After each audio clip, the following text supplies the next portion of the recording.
वन्दे मातरम् वन्दे मातरम्।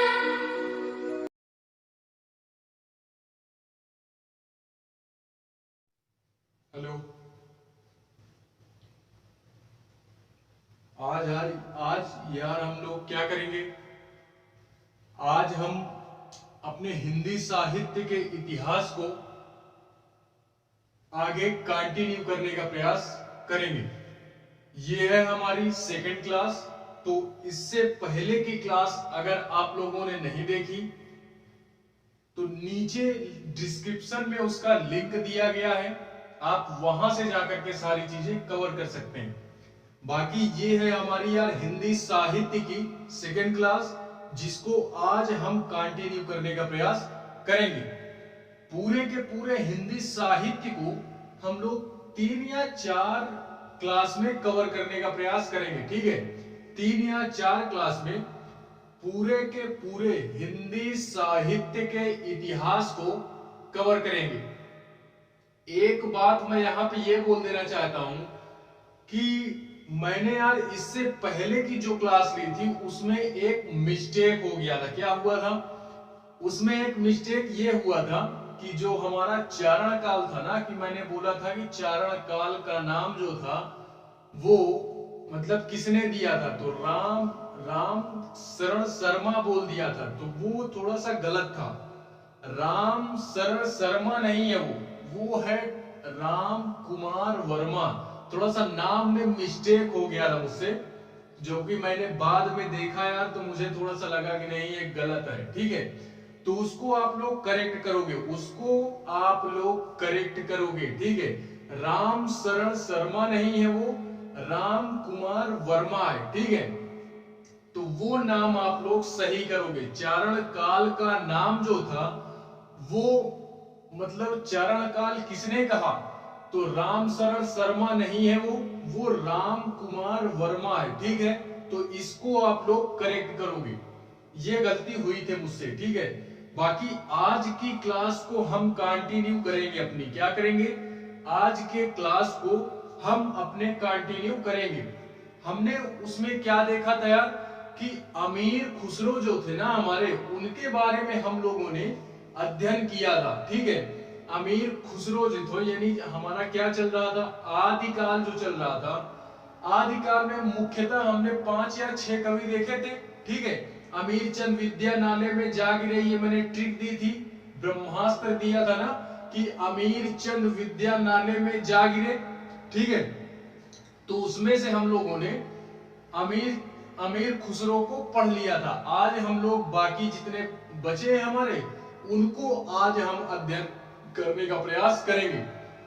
ठीक है, तो जिसमें हम लोगों ने क्या पढ़ा था, अमीर पढ़ लिया था। अब हम लोग चंद्रबरदाई पढ़ेंगे, विद्यापति पढ़ेंगे, नरपति नाल पढ़ेंगे एंड जगनीक पढ़ेंगे। ठीक है, तो ये हमारे बचे थे, इनको आज हम कवर करने का प्रयास करेंगे। ठीक है, तो उसी में यार हम लोग पहले क्या देखते हैं, उसी में हम लोग देखते हैं चंद्रबरदाई के बारे में। क्या देखते हैं? चंद्रबरदाई के बारे में देखते हैं। ये आदिकाल ही हमारा चल रहा है, उससे आगे की क्लास है ये हमारी। ठीक है, तो हमारा क्या था, चंद्रबरदाई के बारे में पढ़ते हैं। तो यार इनके बारे में आप लोग बखूबी जानते हो। एक पॉइंट विशेष रूप से ये नोट करो चंद्रबरदाई जी के बारे में, कि ये जो थे ना, ये वीर गाथा काल के सर्वश्रेष्ठ कवि माने जाते हैं। कौन माने जाते हैं? वीर गाथा काल के सर्वश्रेष्ठ कवि कौन माने जाते हैं, तो वो है हमारे चंद्रबरदाई जी। कौन है? चंद्रबरदाई जी। ठीक है, इन्होंने एक रचना की थी। क्या था वो हमारा था यार, चंद्रबरदाई की एक रचना थी हमारी, पृथ्वीराज रासो। क्या थी? पृथ्वीराज रासो। ये हिंदी साहित्य का, ये क्या है, हिंदी साहित्य का पहला महाकाव्य है। तो आप लोग इसको भी याद रखोगे। अगर ऑप्शनल बना दिया गया कि हिंदी साहित्य का पहला महाकाव्य कौन सा है, पृथ्वीराज रासो, परमाल रासो, इस तरह करके बना दिया, तो यार हम लोग किसमें टिक करेंगे? हम लोग पृथ्वीराज रासो में टिक करेंगे। और ये किसकी रचना है, ये किसकी रचना है, तो ये है हमारी यार चंद्रबर दाई जी की, ठीक है। और इनको वीर गाथा काल का सर्वश्रेष्ठ कवि की उपाधि दी जाती है। क्या दी जाती है, उपाधि दी जाती है, ठीक है। उसके बाद हम लोग देखते हैं किसके बारे में, विद्यापति के बारे में। क्या देखते हैं, विद्यापति के बारे में। विद्यापति के बारे में हम लोग ये देखते हैं कि इनकी जो रचना है, विद्यापति जी की जो रचना है, उनको देखते हैं। तो इसमें आप लोग ट्रिक एक याद रखोगे, एक ट्रिक याद रखोगे, क्योंकि 3 बताऊंगा यहाँ पे मैं, 3 रचनाएं मैं बताऊंगा यहाँ पे विद्यापति जी की। तो उसके लिए एक ब्रह्मास्त्र मैं यहां से छोड़ रहा हूं, आप लोग उसको कैच करोगे। क्या करोगे, कैच करोगे, ठीक है। तो इसमें ये ब्रह्मास्त्र मेरा क्या, पद लता पता, ये 3 वर्ड याद रखने हैं। पद लता पता, ये हमारा ब्रह्मास्त्र है, ठीक है। पद से क्या हो गया, पदावली, पद के बाद पद लता, लता से क्या हो गया, कीर्ति लता, एंड पता का मतलब क्या हो गया, कीर्ति पताका। क्या हो गया, कृति पताका, सॉरी कीर्ति पताका नहीं, कृति पताका, ठीक है। तो ये 3 वर्ड याद रखोगे और इन्हीं 3 वर्डों के हिसाब से, इन्हीं 3 वर्डों के जरिए हम लोग इन तीनों रचनाओं का अध्ययन कर सकते हैं, या आसानी से इनको हम याद कर सकते हैं। किनकी रचनाएं हैं ये है हमारी यार विद्यापति जी की रचनाएं, ठीक है। तो ये मैंने लिखी है चंद्रबरदाई जी की पृथ्वीराज रासो। इसमें आप लोग ये याद रखोगे वीर गाथा काल के, वीर गाथा काल के सर्वश्रेष्ठ कवि, सर्वश्रेष्ठ कवि, एंड इसमें ये पहला हिंदी साहित्य का पहला महाकाव्य, हिंदी साहित्य का पहला महाकाव्य, महाकाव्य है, ये भी याद रखना है, ठीक है, महाकाव्य है। उसके बाद ये विद्यापति जी है, उनका ब्रह्मास्त्र भी मैंने क्या बोला, पद लता पता, ये 3 वर्ड पकड़ने हैं हमको, ठीक है। पदावली, कीर्ति लता एंड कृति पताका, ठीक है, कृति पताका। ये यार मैं अपने मतलब अपने नजरिए से ये ट्रिक दे रहा हूं, ठीक है, अपने नजरिए से, अपने याद करने के सुटेबल मतलब लर्निंग के हिसाब से, जिस हिसाब से मुझे मतलब अच्छा लगा, जिस हिसाब से मुझे सुटेबल लगा ना, उस हिसाब से मैंने इस ट्रिक को बनाई है। बाकी अगर आप और अच्छी ट्रिक बना सकते हैं तो यार आप लोग अपने लिए बना सकते हो, ठीक है। कोई जरूरी नहीं है कि आप यही वर्ड याद रखोगे, ठीक है। तो आप लोग इन रचनाओं के नाम देख लो, उसी हिसाब से यार आप अपने हिसाब से भी अपनी ट्रिक तैयार कर सकते हो, ठीक है।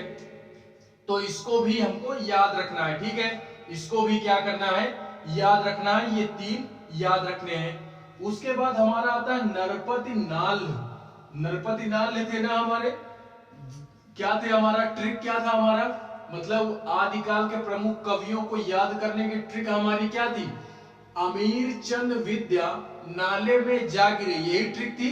तो उसमें हमारा क्या था, अमीर खुसरो हो गया, चंद्रबरदाई हो गया, चंद्रबरदाई के बाद हमारे क्या हो गए, विद्यापति जी हो गए, एंड विद्यापति के बाद अब हमारा क्या आता है, नाले में जा गिरे। इससे क्या है, नाले का मतलब नरपति नाल, इनके बारे में पढ़ेंगे। तो नरपति नाल ने एक रचना हमारी क्या की थी, कि नरपति नाल की रचना का नाम है हमारा क्या, बीसल देव रासो। क्या है, बीसल देव रासो।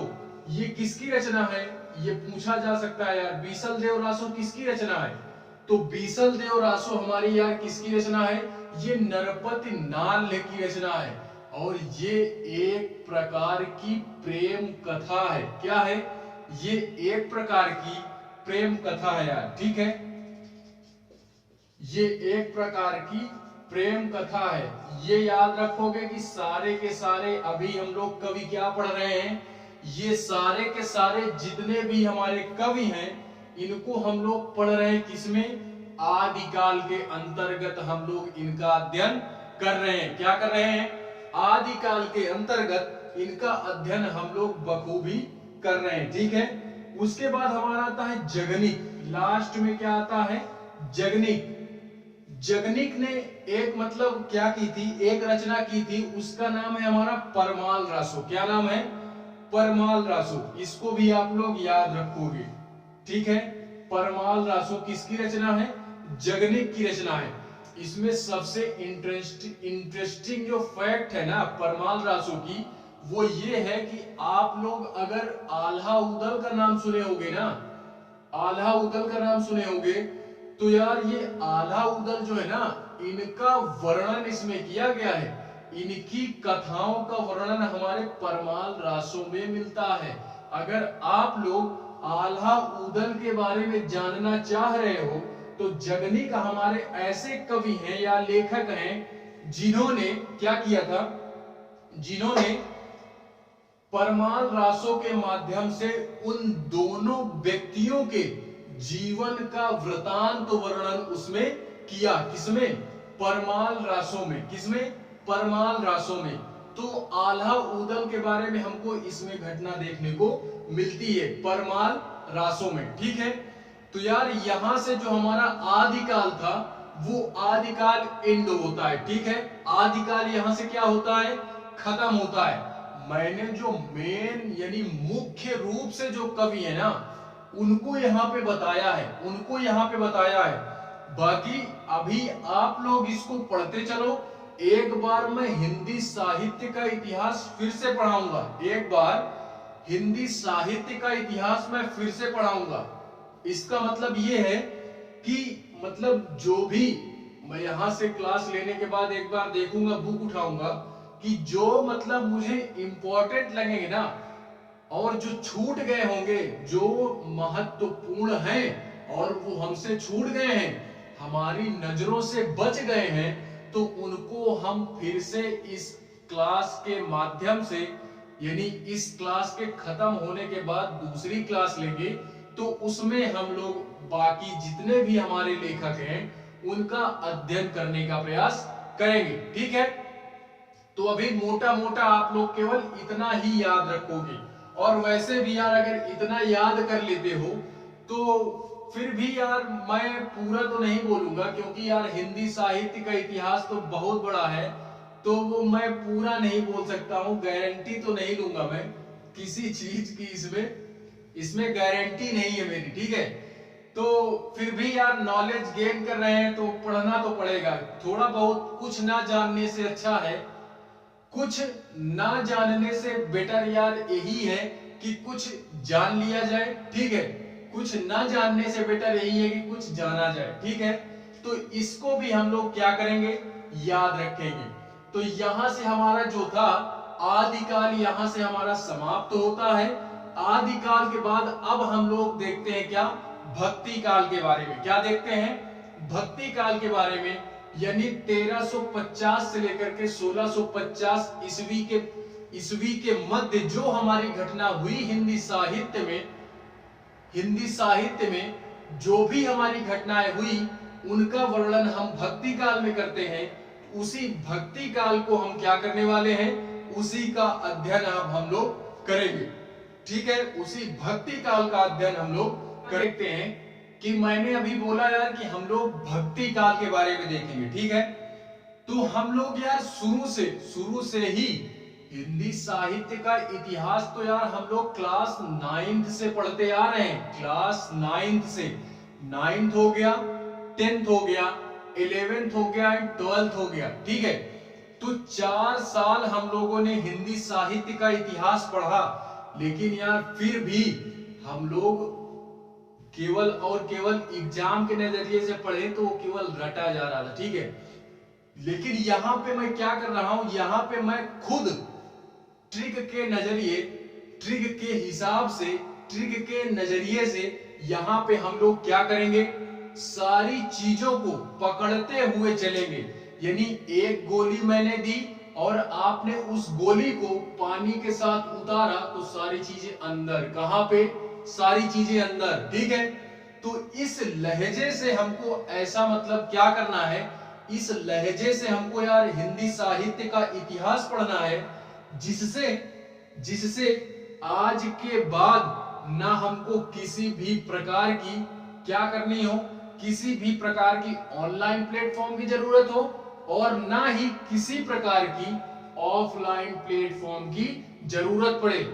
केवल और केवल यही एक प्लेटफॉर्म में जुड़ करके हम पूरे के पूरे हिंदी साहित्य के इतिहास को कवर कर सकते हैं। क्या कर सकते हैं? हिंदी साहित्य के इतिहास को एक नया आयाम दे सकते हैं, एक नई ऊंचाई को हम लोग छू सकते हैं हिंदी साहित्य के इतिहास में। ठीक है, तो उसमें आज हम लोग चर्चा करेंगे किसकी? भक्ति काल की। किसकी चर्चा करेंगे? भक्ति काल की चर्चा यहां पे हम लोग अपने कंटिन्यू करेंगे। ठीक है, आदिकाल मैंने खत्म कर दिया था। आदिकाल क्या कर दिया? आदिकाल मैं खत्म कर चुका हूं। तो उसके बाद हम लोग देखते हैं भक्ति काल। हिंदी साहित्य के इतिहास में हम लोग देखते हैं भक्ति काल के बारे में। किसके बारे में देखते हैं? भक्ति काल के बारे में देखते हैं। भक्ति काल, इसका समय अवधि कब तक थी? तो इसकी समय जो था वो 1350 से लेकर 1650 ईस्वी थी, या इसको एडी बोल सकते हो। ठीक है, ये था हमारा। ठीक है, एडी ही लिख लो।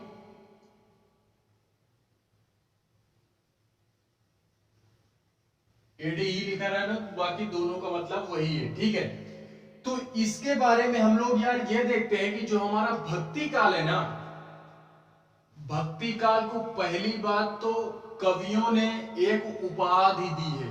कवियों ने एक उपाधि दी है। किसको? भक्ति काल को। ठीक है, उपाधि क्या दी है? उपाधि ये दी है कि जो हमारा भक्ति काल है ना, उसको हम लोग स्वर्ण युग के नाम से जानते हैं। स्वर्ण युग के नाम से जानते हैं। क्यों यार?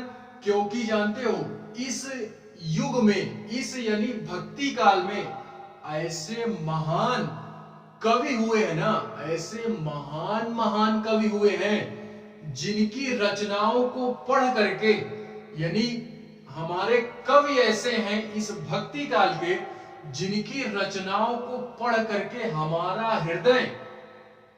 हृदय हर्ष से क्या हो जाएगा? भर जाता है। हमारा मन जो है ना वो प्रफुल्लित हो जाता है। क्या हो जाता है?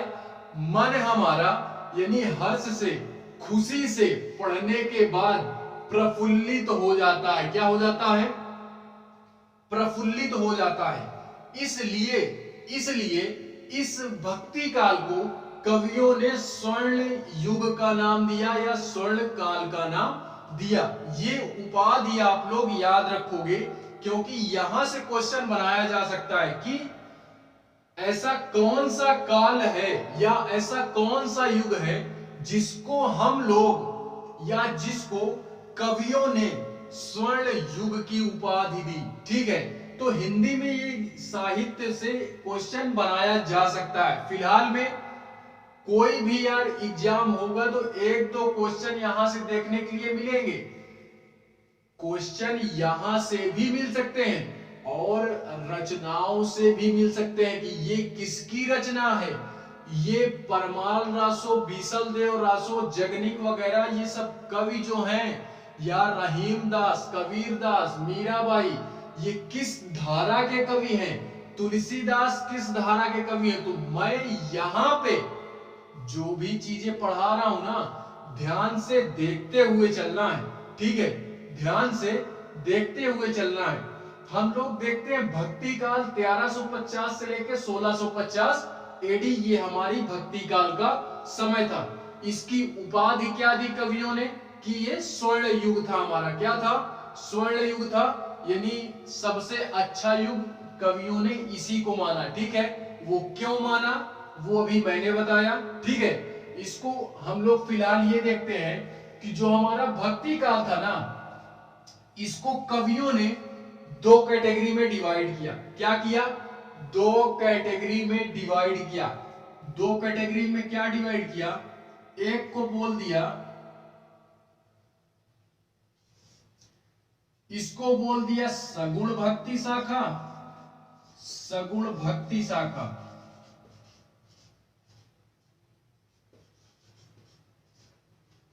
उसके बाद एक को बोल दिया निर्गुण भक्ति शाखा, निर्गुण भक्ति शाखा। ठीक है, ये हो गया कि दो मतलब भक्ति काल को पहले हम लोग दो कैटेगरी में डिवाइड करते हैं। पहला हमारा हो गया सगुण भक्ति शाखा एंड दूसरा हमारा हो गया यार निर्गुण भक्ति शाखा। ठीक है, तो अब इसमें हमको देख करके चलना है, इसमें हमको देखते हुए एक एक बातों को पकड़ते हुए चलेंगे हम। क्यों? क्योंकि यार हमको दोबारा पढ़ने की जरूरत नहीं है। आज के बाद लाइफ में कभी भी हिंदी साहित्य का इतिहास पढ़ने की आवश्यकता नहीं पड़ेगी। केवल इस क्लास को क्या पूरे क्लास को यानी शुरू से लेकर के अंत तक जितने भी क्लास हिंदी साहित्य की आएंगी उन क्लासों को आप पूरा अटेंड करोगे तो लाइफ में कभी, ये मेरा चैलेंज है, चैलेंज का मतलब समझ रहे हो, बोल रहा हूं जो उस पे अडिग रहना। ठीक है, तो मेरा चैलेंज है यार कि लाइफ में कभी हिंदी साहित्य का इतिहास दोबारा पढ़ने की जरूरत नहीं पड़ेगी, चाहे वो कोई टीचर हो या कोई बुक से हो। ठीक है, कुछ भी पढ़ने की आवश्यकता नहीं पड़ेगी। इसलिए इस क्लास में जब तक बैठो पूरा का पूरा फोकस जो हमारा होना चाहिए वो कहां होना चाहिए, वो मेरी तरफ होना चाहिए। पूरा का पूरा फोकस आप लोगों का वो मेरी तरफ होना चाहिए कि मैं बोल क्या रहा हूं। ठीक है, इस वजह से, अन्यथा यार आप आओगे, बैठोगे, क्लास को अटेंड करोगे, मन अंते चित अंते जियरा बेहाल, ऐसा कोई वर्ड सुना है? तो वही यार यही फॉर्मूला आप पे लागू हो जाएगा। ठीक है, कि मन अंते चित अंते जियरा बेहाल। ठीक है, ये मैंने भी कहीं सुन करके रखा था। ठीक है, तो ये फॉर्मूला अप्लाई हो जाएगा आप लोगों पे। इस वजह से क्या करना है यार, पूरा का पूरा फोकस हमें सगुण भक्ति शाखा में और निर्गुण भक्ति शाखा में, सगुण भक्ति शाखा में, निर्गुण भक्ति शाखा में, इनको भी हम दो दो कैटेगरियों में फिर से डिवाइड करते हैं। तो आप लोग यार देखते चलोगे, इनको हम लोग फिर से दो कैटेगरियों में फिर से डिवाइड कर रहा हूं मैं। ठीक है, भक्ति काल को एक में कैटेगराइज किया सगुण भक्ति शाखा, एक हो गई निर्गुण भक्ति शाखा। अब सगुण भक्ति शाखा को मैं फिर से दो कैटेगरी में डिवाइड कर रहा हूं। ठीक है, सगुण भक्ति शाखा को भी हम दो भागों में डिवाइड करेंगे। डिवाइड क्या करेंगे, एक हमारा हो गया राम भक्ति शाखा, राम भक्ति शाखा, राम भक्ति शाखा। दूसरा हो गया कृष्ण भक्ति शाखा, कृष्ण भक्ति शाखा। पकड़ते हुए चलना है, कृष्ण भक्ति शाखा। ठीक है, सगुण में हमारे कौन आते हैं, राम भक्ति शाखा आती है एंड कृष्ण भक्ति शाखा आती है। इससे तात्पर्य यह है कि अगर हम लोग भक्ति काल में सगुण मतलब सगुण शाखा की बात करेंगे ना, या सगुण काव्य धारा की बात करेंगे, तो हम लोग यार दो चीजों का वर्णन करते हैं, या दो प्रकार के कवियों का वर्णन हमको सगुण काव्य धारा में देखने को मिल जाता है। कौन कौन से?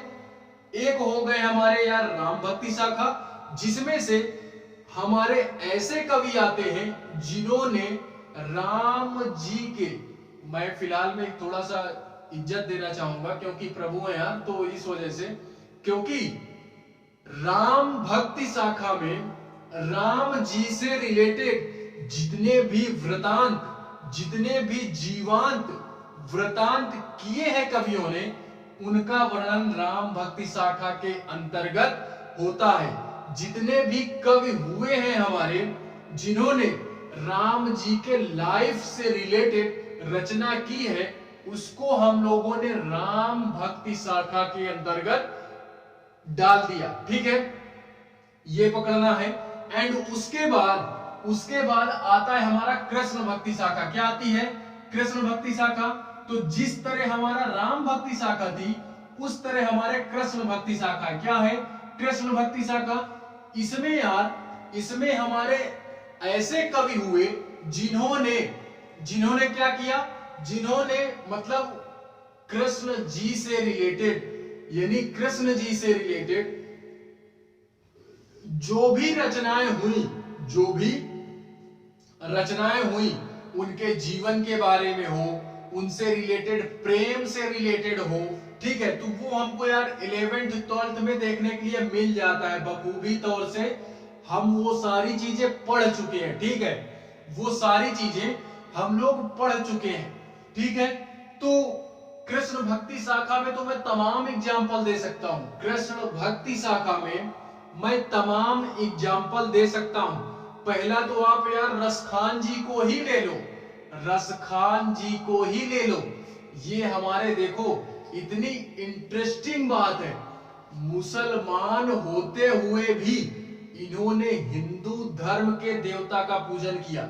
सबसे इंटरेस्टिंग फैक्ट हमारा यही है, ठीक है, कि मुसलमान होते हुए भी बंदे ने क्या किया कि हिंदू धर्म के देवता की पूजा की। ये होता है प्रेम, ईश्वर के प्रति लगाव होता है जो ना, वो ये होता है, ठीक है। तो इसमें मैं यार 3-4 एग्जाम्पल दे सकता हूं, 3-4 क्या, वो तो बहुत ढेर सारे हैं, ठीक है। मीराबाई जी हो गई, रसखान हो गए हमारे, ठीक है, रसखान के साथ साथ और कौन हो गए हमारे? सूरदास जी हो गए, जिनकी रचनाओं को पढ़ करके हमारे मन में, सूरदास जी ने तो हमेशा से ही उन्होंने बालक रूप के बारे में ही, कृष्ण जी के बालक रूप के बारे में ही उन्होंने ज्यादा वृतांत किया है या ज्यादा मतलब रचनाएं की है। तो वो मुझे यार पढ़ के अच्छा लगता है, वो उनकी रचनाएं मुझे पढ़ के अच्छी लगती है, क्योंकि यार जो होता है ना कि एक बच्चे के प्रति हम कैसा लगाव रखते हैं वो दिखता है उसमें, एक बच्चे के प्रति जो प्यार होता है ना वो दिखता है उसमें। एक भगवान के लिहाज से नहीं, एक बच्चे के प्रति जो प्रेम होता है वो दिखता है उनकी रचनाओं में, वो दिखता है, ठीक है। मीराबाई जो थी यार, मीराबाई जी भी जो थी, उनके बारे में तो यार क्या बात कहने, क्या कहना है वे, मतलब उन्होंने भी रचनाएं की, लेकिन जानते हो इनसे बड़ी भक्त आज तक कोई नहीं हुई मीराबाई जी से। अब क्या बोलूं मैं, ठीक है, इनका भी आप लोग अध्ययन करो। कृष्ण भक्ति शाखा की बात हम लोगों ने कर ली, राम भक्ति शाखा की हम लोगों ने बात कर ली, ठीक है। इसमें एक एक एग्जाम्पल आप नोट कर सकते हो। एक एग्जाम्पल यहाँ पे राम भक्ति शाखा में लिख लो तुलसीदास जी का। तुलसीदास जी ने रामचरितमानस लिखी, वो पूरा का पूरा रामायण जो है वो किस पे आधारित है? राम भक्ति शाखा पे, ठीक है। तो एक एग्जाम्पल तुलसीदास जी का लिख लो राम भक्ति शाखा में। एंड कृष्ण भक्ति शाखा में तो यार अभी मैंने ढेर सारे बताए, मीराबाई जी, मीराबाई हो गई, रसखान हो गए, सूरदास हो गए, इसी तरह यार तमाम है, इसी तरह तमाम है, आदि डाल दो, 3 पर्याप्त है, ठीक है। इसी तरह तमाम है। अभी हम लोग भक्ति काल के अभी जितने भी कवि है ना, चाहे वो किसके हों,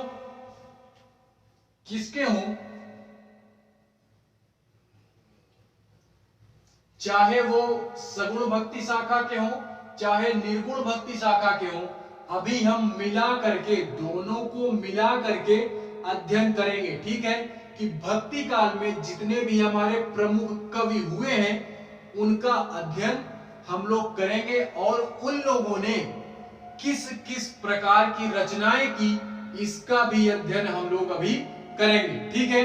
तो इसमें आप लोग ये नोट करोगे एंड इसमें ये नोट करोगे, ठीक है।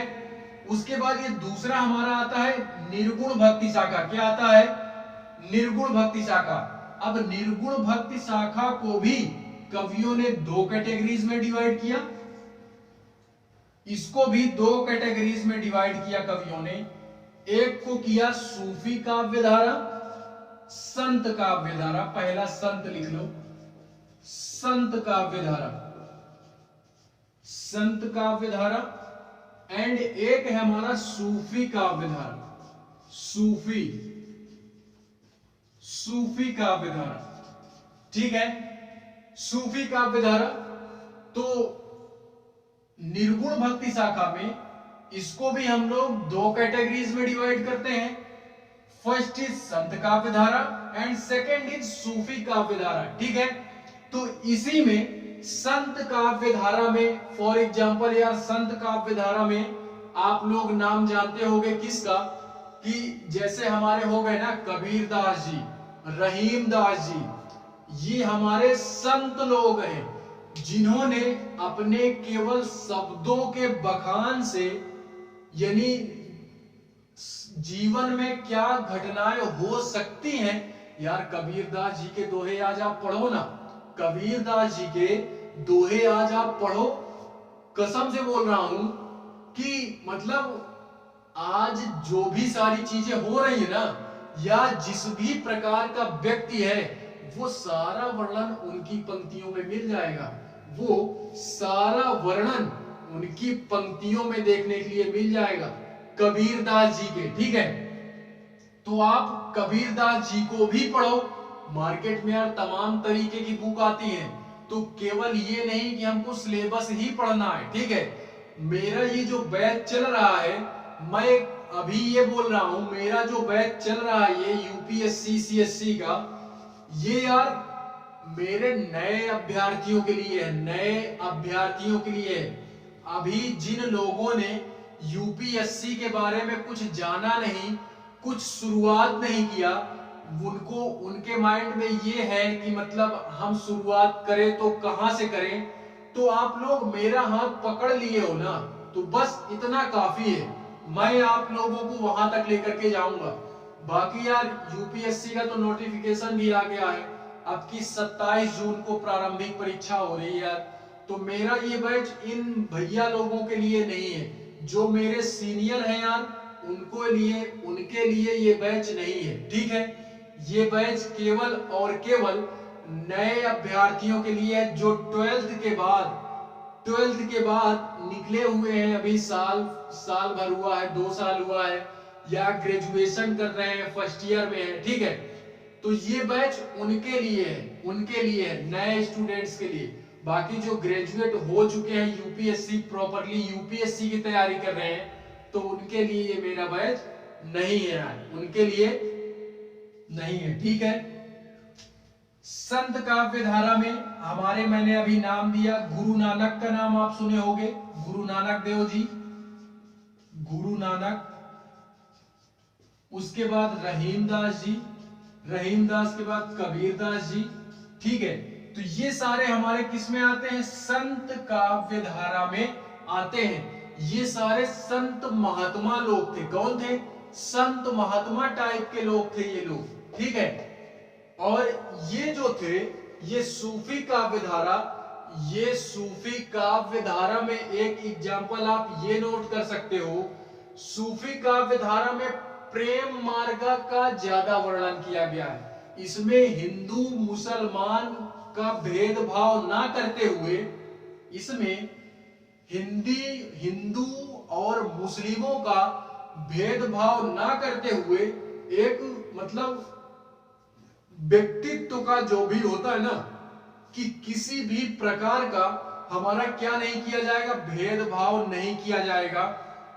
फिलहाल यार बात तो ये लोग भी वही कह रहे थे, लेकिन इन्होंने प्रॉपरली फोकस किया इसी पे। इसमें एक एग्जांपल ले सकते हो मलिक मोहम्मद जायसी जी का। किसका?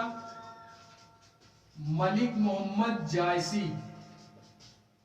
ठीक है, ये हमको याद रखना है, मलिक मोहम्मद जायसी जी का, ये भी हम लोग याद रखेंगे। ठीक है, तो इतनी सारी चीजें, ये अभी मोटा मोटा केवल एक ये था कि पूरे के पूरे भक्ति काल में हमको पढ़ना क्या है। तो पूरे के पूरे भक्ति काल में हमको इतना ही पढ़ना है।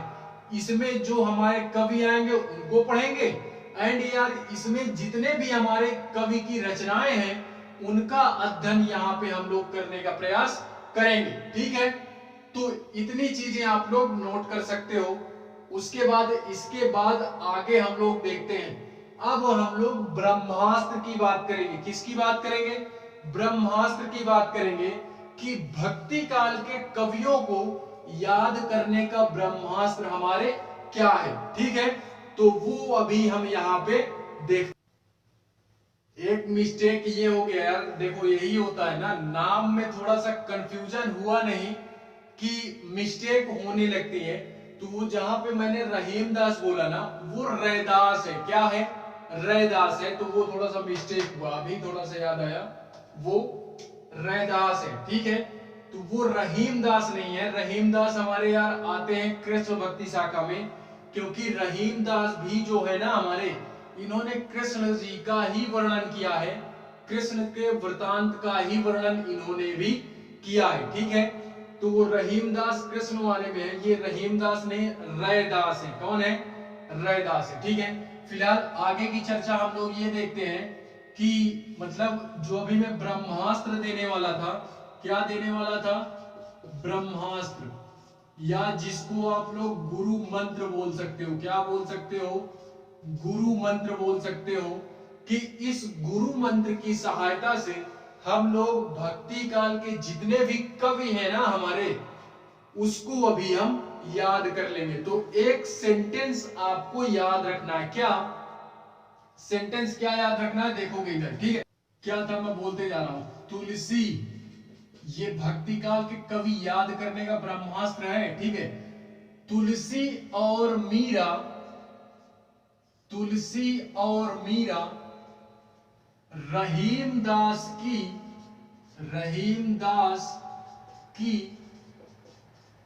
कब्र पर सूरजमुखी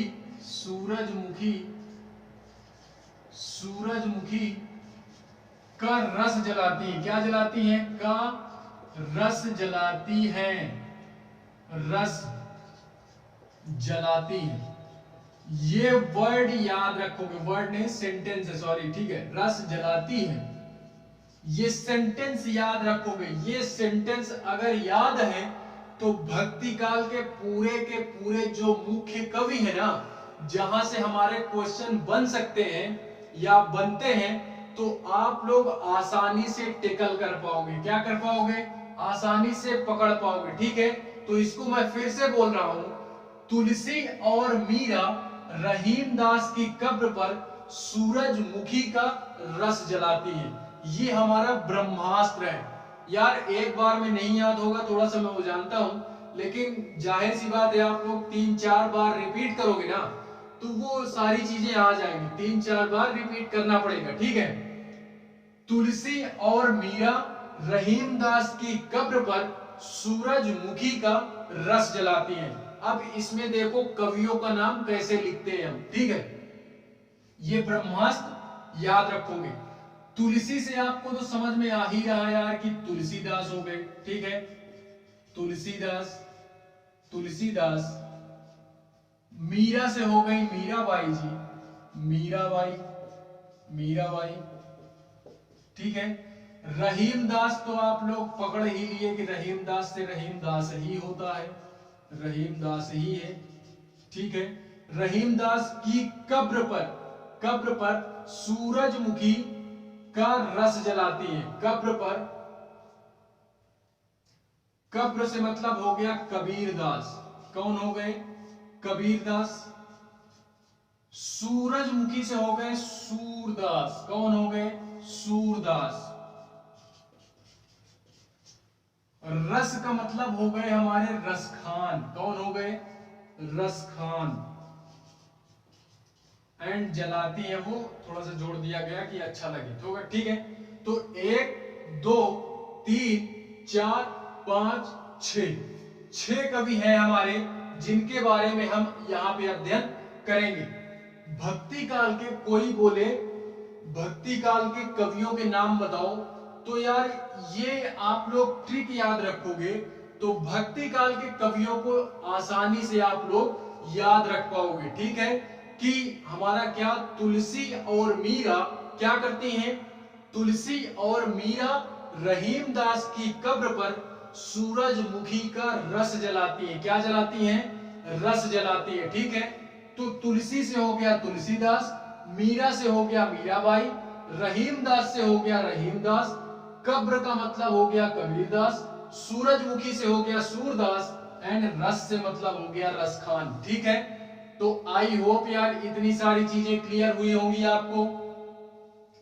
किसी भी प्रकार की आपत्ति नहीं होनी चाहिए। अगर आपत्ति होती भी है तो आप कमेंट में कमेंट आप कर सकते हो। ठीक है, उसकी स्वतंत्रता आप लोगों को भरपूर दी गई है कि आप लोग कमेंट कर सकते हो किसी भी प्रकार का। ठीक है, लेकिन हाँ चलो कोई बात नहीं, कर सकते हो, भरपूर स्वतंत्रता दी गई। तो इतनी चीजें आप लोग याद रखोगे। अब हम लोग इसमें से एक एक कवि के बारे में पढ़ेंगे एंड उसकी क्या क्या रचनाएं हैं, उसने ऐसी कौन कौन सी रचनाएं की जो फेमस है, प्रसिद्ध है, जिसको एग्जामिनर क्या करता है, पूछता है, तो उसका अध्ययन हम करेंगे। ठीक है, क्या करेंगे? उसका भी अध्ययन हम लोग एक एक करेंगे। अभी जैसे हम लोगों ने आदिकाल में पढ़ा था ना, पहला अमीर खुसरो पढ़ा, चंद्रबरदाई, विद्यापति, ठीक है, जगनेक, नरपति नाल वगैरह जितने भी जो भी हमारे थे, एक एक हमने वगैरह उसमें पढ़ा था। तो उसी तरीके अब एक एक इसमें हम लोग पढ़ने का प्रयास करेंगे। ठीक है, कि तुलसीदास जी ने कौन सी रचनाएं की, मीराबाई जी ने कौन सी रचनाएं की, रहीमदास, रसखान, कबीरदास एंड सूरदास जी। ठीक है, तो ये चीज याद होनी चाहिए। देखते हैं हम लोग इसमें किसका, तो सबसे पहले देखते हैं सूरदास जी का, क्योंकि यार सबसे फेमस एंड मेरे जो फेवरेट कवि हैं वो यार सूरदास जी ही हैं। सूरदास हो गए इसमें ये यार इन्होंने भी कृष्ण भक्ति शाखा में कृष्ण जी का बड़ा ही अलौकिक वर्णन किया है। किसका वर्णन किया है? कृष्ण जी का बड़ा ही अलौकिक वर्णन ये करते हैं। इस वजह से ये मेरे फेवरेट कवि हो जाते हैं हिंदी साहित्य के। ठीक है, और दूसरे हमारे हो जाते हैं रसखान जी। इनका भी बहुत बड़ा फैन हूं मैं, रसखान जी का। ठीक है, रसखान जी का भी बहुत बड़ा फैन हूं, क्योंकि इन्होंने मेरा दिल जीत लिया यार। क्यों? क्योंकि मुसलमान के होते हुए इन्होंने भेदभाव नहीं किया। ये अच्छा लगा मुझे, ये अच्छा लगा। ठीक है, मुसलमान होते हुए भी बंदे ने क्या किया कि हिंदू धर्म के भगवान की उपासना की, पूजा की। तो ये मुझे अच्छा लगा, इसकी यही कैटेगरी मुझे अच्छी लगी।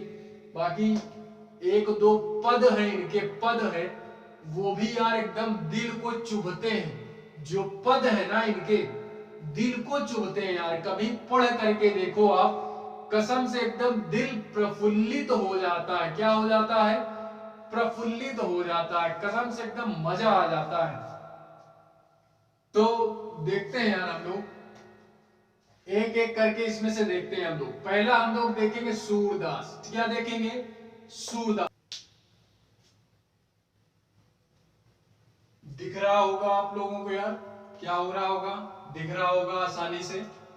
तो सूरदास जी की यार रचनाओं को याद करने का मेरे पास ट्रिक तो मैंने नहीं बनाया। क्यों नहीं बनाया? ट्रिक मैंने इस वजह से नहीं बनाया क्योंकि अभी आप जब इनकी रचनाएं देखोगे ना, तो आप भी यही बोलोगे कि भैया यार रचना मतलब ट्रिक बनाने की कोई आवश्यकता है ही नहीं, हम लोग इसको ऐसे ही याद कर लेंगे। ठीक है, तो इसमें ट्रिक बनाने की आवश्यकता नहीं है। ये हम देखेंगे तो तुरंत पकड़ लेंगे कि ये सूरदास जी की रचना है। ठीक है, वो अभी आप लोग देखो, खुद पकड़ोगे, आप लोग खुद पकड़ोगे।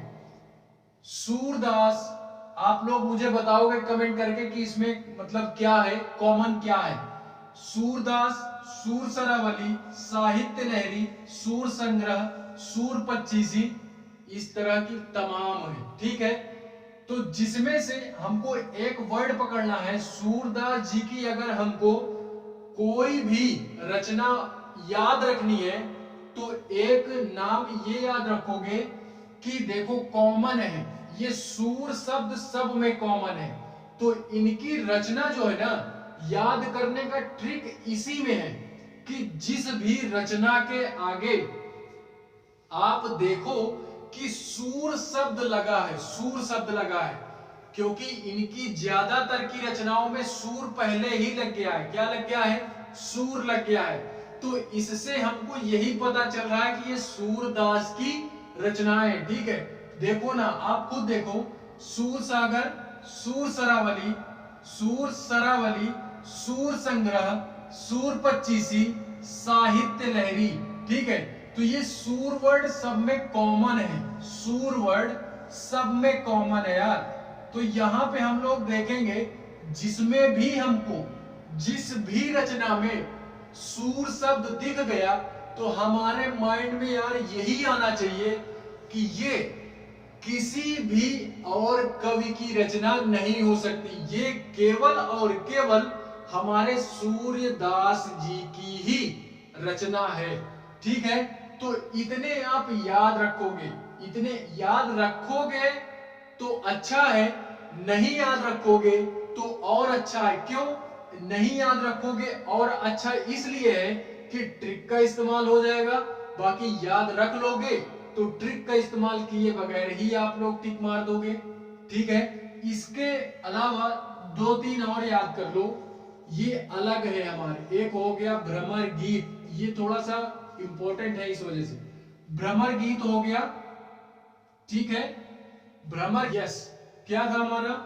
नाग लीला, बोला था ना कि लीला करके आ रहा है, नाग लीला एंड गोवर्धन लीला, गोवर्धन लीला। तो ये तीनों थोड़ा सा डिफरेंट थे, इस वजह से मैंने इनको अलग रख दिया, अलग रख दिया। ठीक है, तो फिलहाल में ये इतने इंपॉर्टेंट है। ठीक है, ये इंपॉर्टेंट है, बार बार इन्हीं का रिवीजन करना है। कितनी रचनाएं हुई?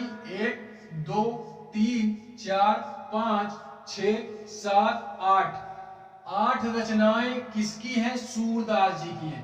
पहली बात तो ट्रिक यही है कि जिस भी वर्ड में आप सूर शब्द देखोगे तो आप लोग गेस करोगे कि सूरदास ही इसके राइटर हैं। ठीक है, सूरदास जी ही इसके पोएट हैं। ठीक है, और इसको तो आप लोग याद ही रखोगे, इसको अलग से तीर याद कर लेना यार। भ्रमर गीत हो गया, नाग लीला हो गया, गोवर्धन लीला हो गया। ठीक है, तो आई होप यार ये सूरदास जी की रचनाएं क्या हो गई होंगी? याद हो गई होंगी। ठीक है, सूरदास जी की रचनाओं के बारे में आप याद कर चुके होंगे। ठीक है, जहां मुझे ट्रिक देना होगा वहां पे मैं ब्रह्मास्त्र बाकायदा छोड़ूंगा, आपको टेंशन लेने की जरूरत नहीं है। ठीक है, बाकी जहां पे आसान शब्दों में ही समझा जा सकता है तो वहां पे यार हम लोगों को ट्रिक की आवश्यकता नहीं होनी चाहिए। क्यों? क्योंकि यार हमको थोड़ा सा यार जो हमारा होता है ना, माइंड हमारा जो होता है 3-4 पार्ट में जो डिवाइड होता है ना, तो पहला जिसमें दिमाग होता है ना, दिमाग, वो सेरिब्रम होता है। तो उस सेरिब्रम का काम ये है, ब्रेन के लिए बता रहा हूं मैं, साइंस की क्लास लूंगा ना तो ब्रेन में क्या होता है वो मैं बताऊंगा। फिलहाल मैं साइंस की क्लास में पढ़ाऊंगा, लेकिन जो सेरिब्रम होता है ना ब्रेन में, एक ये जो जहां पे दिमाग होता है, ये आगे का जो पार्ट होता है ना, ये सेरिब्रम होता है। ये कहता है यार मुझको आप जितना घिसोगे ना मैं उतना ही बढ़ूंगा, उतना ही बढ़ूंगा। ये सेरिब्रम बोलता है। कौन बोलता है? सेरिब्रम बोलता है। ठीक है, तो इसको अभी आप लोग घिसो। ये बोलता है मुझे कि मुझे 18 साल तक आप घिसते रहो, 18 साल की एज तक। 18 साल की एज तक नहीं घिस पाए हो तो फिर भी च्युइंगम की तरह मुझे 25 साल तक आप बढ़ाओ, च्युइंगम की तरह 25 साल तक नहीं, उसके बाद मैं बढ़ने वाला नहीं हूं। ठीक है, तो 25 साल की एज तक में आप इस सेरिब्रम को बढ़ाओ यार, बहुत ही बढ़ाओ, इसको घिसते रहो।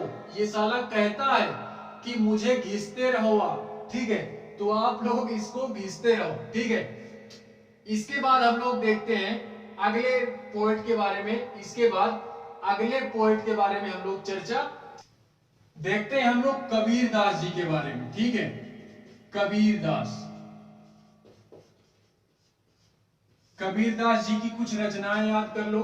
ठीक है, कबीर दास जी जो थे हमारे, इनको यार एक उपाधि दी गई है, इनको एक उपाधि दी गई है। क्या दी गई है?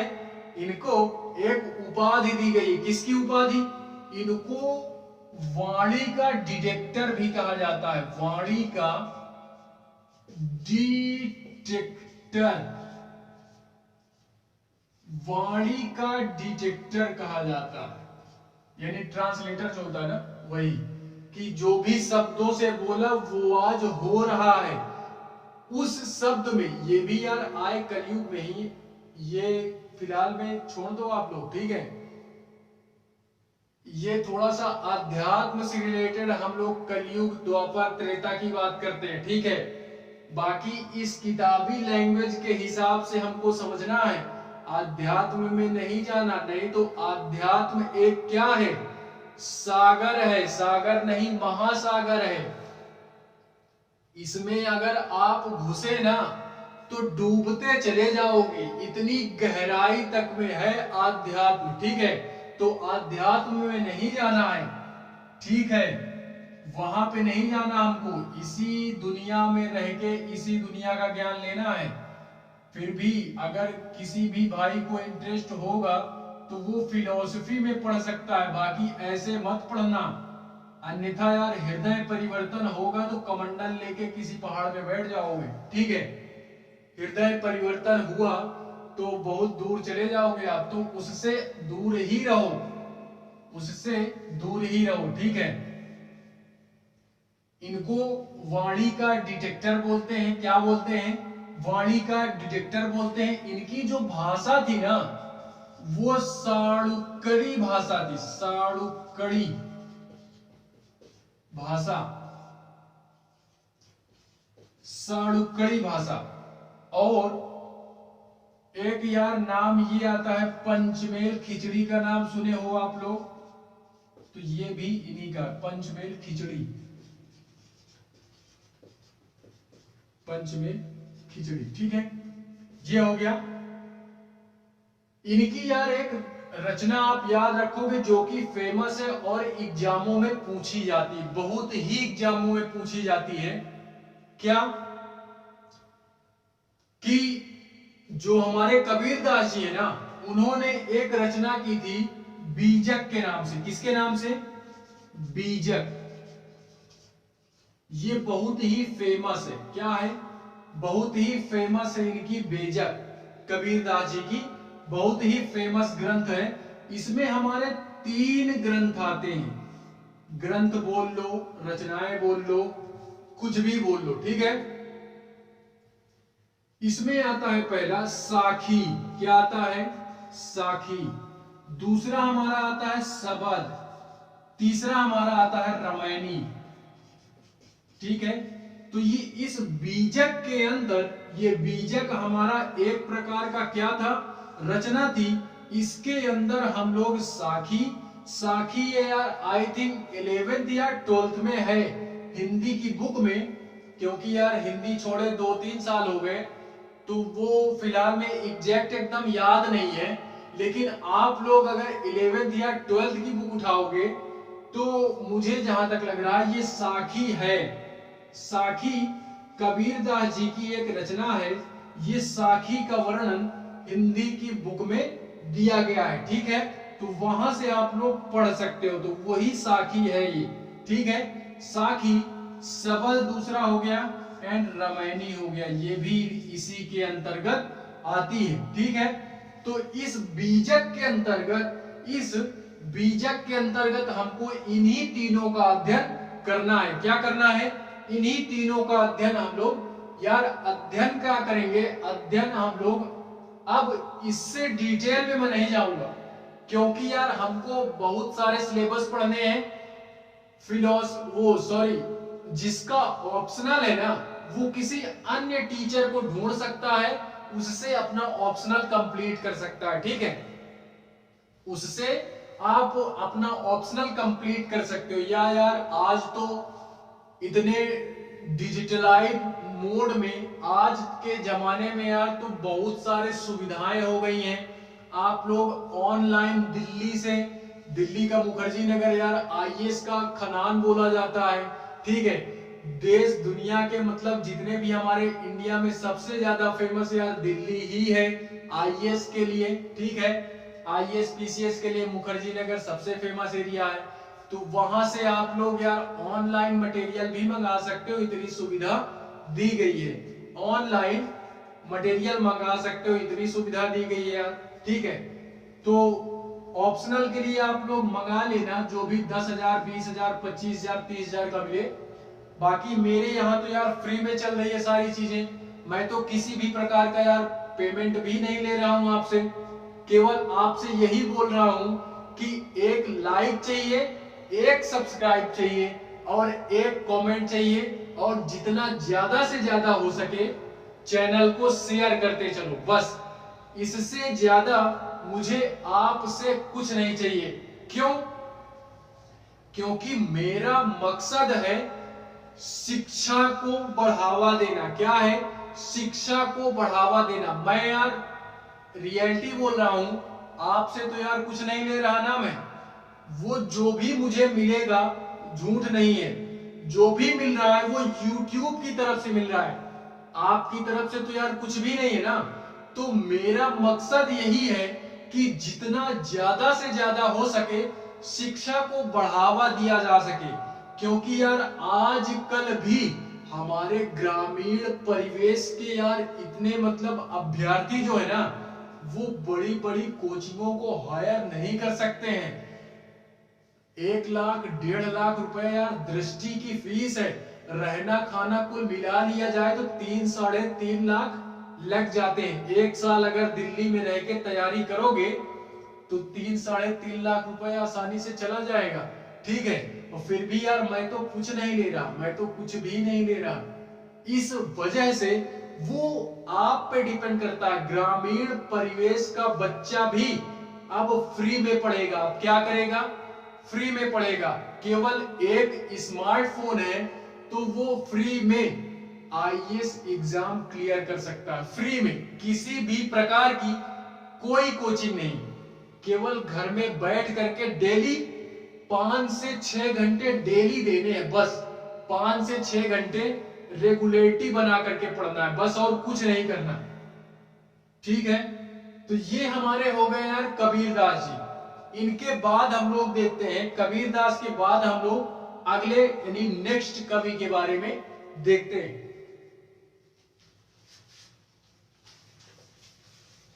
जितना ज्यादा से ज्यादा हो सके यार आप लोग मुझे सपोर्ट करो। आप लोग सपोर्ट करोगे क्योंकि यार आप लोगों के वजह से ही मैं भी आगे बढ़ सकता हूं।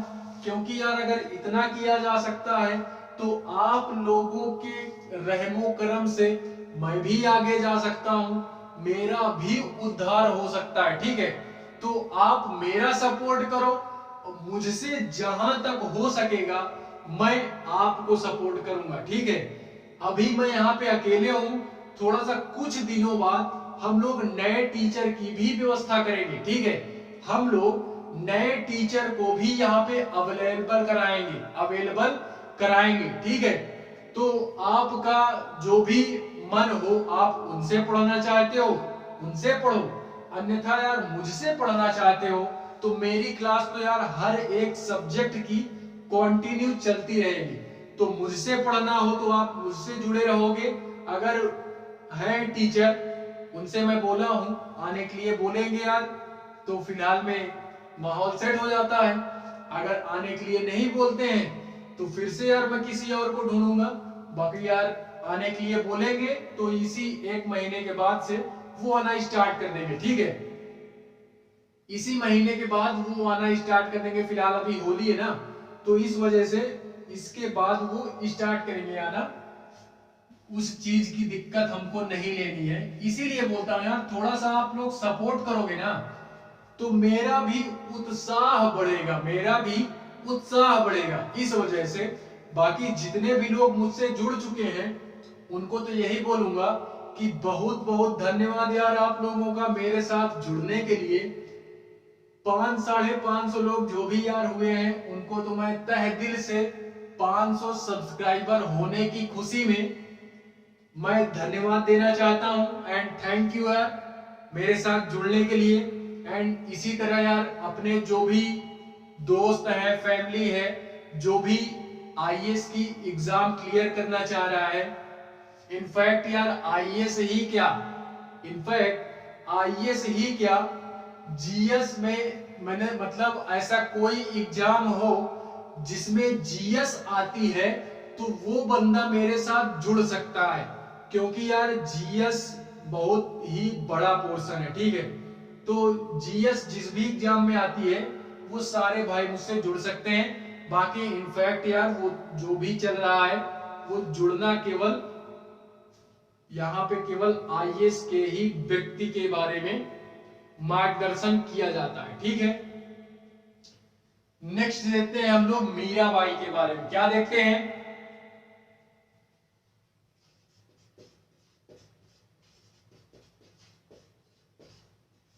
मीराबाई, मीराबाई जी के बारे में भी आप लोग जानते हो यार, इनके बारे में भी हम लोग 11th 12th में पढ़ चुके हैं। मैं यहाँ पे ये बोल रहा हूं तो मेरे यार जो छोटे भाई है ना, आप लोग भी देख सकते हो यार, ऐसी कोई बात नहीं है कि हिंदी की क्लास ये कंपटीशन लेवल की है तो आप लोग देख नहीं सकते, आप लोग भी देख सकते हो, ठीक है, आसानी से। अभी बोर्ड का एग्जाम होने वाला है, बोर्ड एग्जाम होने वाला है अभी, तो आप लोग हिंदी साहित्य का जो इतिहास है वो यहाँ पे कंप्लीट हो जाएगा तब तक में। तो आप लोग यार हिंदी साहित्य के इतिहास को एक नजर में पूरा कवर कर सकते हो और अपना नंबर आप लोग ला सकते हो, बोर्ड एग्जाम वाले जो भी हैं। तो आप लोग ये सोच करके मत चलो यार कि ये कंपटीशन लेवल का है, ठीक है। ये आप लोगों के लिए भी फायदेमंद है, चाहे वो 12th का बंदा हो, 9, 10, 11, 12 जो भी बच्चा है अगर पढ़ लेता है इसको तो उसका मैं गारंटेड बोल रहा हूं कि यहां से क्वेश्चन अगर आएगा ना तो तुम्हारा जो बोर्ड एग्जाम है आप वहां से छोड़ करके नहीं आओगे, छोड़ करके नहीं आओगे। तो यार आसानी से आप बेधड़क देखो इसको, किसी भी प्रकार की कोई टेंशन नहीं लेना है, ठीक है। देखते हैं फिलहाल मीराबाई जी के बारे में। मीराबाई जी के बारे में इन्होंने जानते हो, इनके बारे में एक इंटरेस्टिंग फैक्ट ये है कि जो मीराबाई जी है ना, इन्होंने अपने प्रेमी के रूप में वर्णन किया है। किसके रूप में? अपने प्रेमी के रूप में कृष्ण जी का इन्होंने क्या किया है? वृतांत किया है या पूजन आराधना करती थी मीराबाई जो थी, इन्होंने अपने प्रेमी के रूप में इनका पूजा आराधना की है, ठीक है। तो ये अपने एक पति परमेश्वर प्रेमी जो भी आप बोलना चाहो उस नजरों से इन्होंने कृष्ण भगवान को देखा, ठीक है। तो ये भी थोड़ा सा अच्छी बात भी है यार, क्योंकि आज के जमाने में कौन ऐसे देखता है, कौन इस नजर से। मीराबाई जी से रिलेटेड ये 4 रचनाएं इनकी हम लोग याद करेंगे जो प्रमुख हैं। क्या है? प्रमुख हैं। क्या? पहली क्या है? गीता गोविंद का टीका। क्या है? गीता गोविंद का टीका। दूसरा है राग गोविंद। क्या है? राग गोविंद। तीसरा है नरसी जी का मायरा एंड चौथा है राग सोरठा के पद, ठीक है। इसमें भी मुझे जहां तक नहीं लग रहा यार कि ट्रिक देनी चाहिए, क्योंकि आसान ही है, आसान ही है। 1-2 बार याद करोगे तो वो सारी चीजें खुद पकड़ ले जाओगे, ठीक है। तो ये 4 रचनाएं मीराबाई जी से रिलेटेड याद रखोगे। गीता गोविंद का टीका, राग गोविंद, नरसिंह जी का मायरा एंड राग सोरठा के पद। ये 4 रचनाएं हमारी ऐसी हैं मीराबाई जी की जो प्रसिद्ध हैं। क्या है? प्रसिद्ध हैं, जिनसे क्वेश्चन बनाया जा भी सकता है और नहीं भी बनाया जा सकता। फिलहाल में अगर क्वेश्चन बनाया जाता है तो हम लोग कर ले जाएंगे, और नहीं बनाया जा सकता तो फिर हम लोग छोड़ देंगे। लेकिन या पढ़ने के लहजे से नहीं छोड़ेंगे, एग्जाम में छोड़ देंगे लेकिन पढ़ने से नहीं छोड़ेंगे। ठीक है, पढ़ना हमको है। ठीक है, इसके बाद हम लोग देखते हैं अन्य कवि के बारे में। इसके बाद अन्य कवि के बारे में हम देखते हैं हम लोग मलिक मोहम्मद जायसी जी। ये है हमारे सूफी काव्य धारा के कवि मलिक मोहम्मद जायसी। इनका अभी हम लोगों ने अध्ययन किया। अब हम लोग इनकी रचनाएं देखते हैं। क्या देखते हैं? इनकी रचनाओं पे थोड़ा सा अपना ध्यान फोकस करेंगे इसी पे। पहला हमारा हो गया पद्मावत, पद्मावत, पद्मावत, अखरावट, अखरावट, बारहमासा, बारहमासा, आखिरी कलाम, आखिरी कलाम एंड चित्ररेखा, चित्ररेखा, चित्ररेखा। ये 5 आप लोग याद रखोगे, 5 याद रखोगे। कोई नहीं, 3-4 बार अगर माइंड में इसको बार बार रिपीट करते रहोगे तो ये सारी चीजें याद हो जाएंगी। ठीक है, क्या हो जाएंगी? याद हो जाएंगी। मलिक मोहम्मद जायसी जी से रिलेटेड ये 5 आप लोग याद रखोगे। पद्मावत, अखरावट, बारहमासा, आखिरी कलाम, चित्ररेखा। ये 5 याद रखने